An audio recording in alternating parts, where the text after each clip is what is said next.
সবসময় ভালো লাগে। মানে আপনি একটা কাজ করলেন, পরিশ্রম করলেন, দর্শককে এন্টারটেন করতে পারছেন এবং দর্শক সেটা দেখে এন্টারটেন হচ্ছে, সেটা দেখার চেয়ে বড় ঘটনা আর হতে পারে না। সো আমার খুবই ভালো লাগছে যে দর্শক রাক্ষস দেখছেন এবং মানে আনন্দ নিয়ে মানে উৎসব করে হলে এসে সিনেমা দেখছেন এবং আমাদের যে চরিত্রগুলো সেই চরিত্রগুলোকে তারা পছন্দ করছেন এবং প্রশংসা করছেন।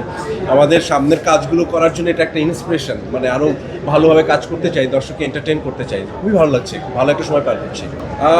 খুবই অ্যামেজিং, মানে এটা হয়তো ক্যামেরার সামনে বলতে হচ্ছে বলে এরকম কিছু না। আমরা আসলে পুরোটা সময় খুবই মজা নিয়ে শ্যুট করছি। আমরা দীর্ঘ সময় একসঙ্গে ছিলাম, আমরা শুটিং করেছি, তারপর ফান করেছি এবং খুব মানে আমার কাছে খুব টেনশনই লাগে না, কারণ আমি সেদিনও একটা ইন্টারভিউতে বলছিলাম যে হৃদয় যেদিন আমাকে প্রথম আমার চরিত্রটা এক্সপ্লেইন করে এবং সেই গল্প যখন আমাকে শোনায়, তখন থেকে আমি একটা কনভিন্সিং সিচুয়েশনে ছিলাম এবং যখন আমি সেটে যাই আমি কমপ্লিটলি হৃদয়কে ট্রাস্ট করতে পেরেছিলাম because of or execution, or character briefing, যে বিষয়গুলো ছিল সেটা আমার কাছে খুবই কমফোর্টেবল লাগছে এবং আমার কাছে মনে হয়েছে ও যেটা চায়, আমার দায়িত্ব হচ্ছে যে জাস্ট আমার যে এক্সপিরিয়েন্স আছে সেইটাকে অ্যাপ্লাই করা। আমি শুধু সেটাই ট্রাই করেছি।